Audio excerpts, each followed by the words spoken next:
Good morning, everybody. Lee Brower here, and welcome to this week's edition of Meaningful Monday. I am grateful to be here, and I am glad to be here. Are you as disgusted as I am by the outward display of incivility, of rudeness, of character assassination, of the nonsense that we're seeing everywhere we look, whether we watch TV or whether we're watching Facebook, wherever it may be? We are bombarded with negativity coming from our so-called leaders. What's the example that they're setting for future generations? Imagine our kids, they're growing up watching their politicians perform this way. Someone once said communication, the best definition of communication that I know, said that communication is the response you get. So the response that you get determines whether or not you truly communicated. Imagine if we took that approach.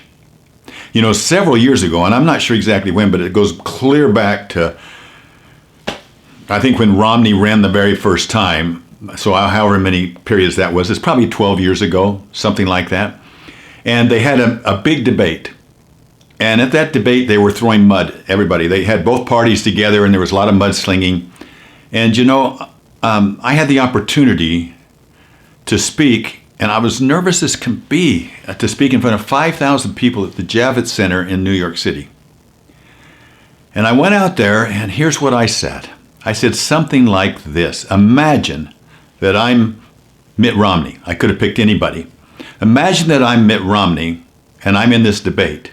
Imagine if I stood up and said, before I begin, let me first of all say thank you to the men and women on this stage with me. Thank you to them for the time and effort that they put in to serve our country, to serve you and me. The sacrifices that they made, the thought that they've given it, the hours that they spent, the families and where they've compromised their time, they are examples to me. And ladies and gentlemen, thank you so much for that time. And Rudy, thank you for the example that you set with 911. To watch how you handled that and handled the city and you know, through that crisis, set a great example for me. Hillary, can I say thank you for your passion to never leave a child behind, to focus in on education, even though we may disagree with how to do it. It opens up vital discussions and dialogues that we can have on how to best have education and to serve our children. This is essential, and to all of you that are out there, all of you in this audience, and everybody in America that volunteers time, that gives service, that involves themselves in city councils or PTAs or whatever it may be, thank you. That's what makes this country great, is this spirit of volunteerism, this combined spirit of together we can make this country a better place. Imagine that if our politicians could capture that spirit. I got a standing ovation. Oh my gosh, I couldn't believe it. Not because of what I said, but because I started with gratitude. Gratitude is something that is missing from society today, and somebody's going to grab it. And when they do, voters will flock to them because it is so powerful.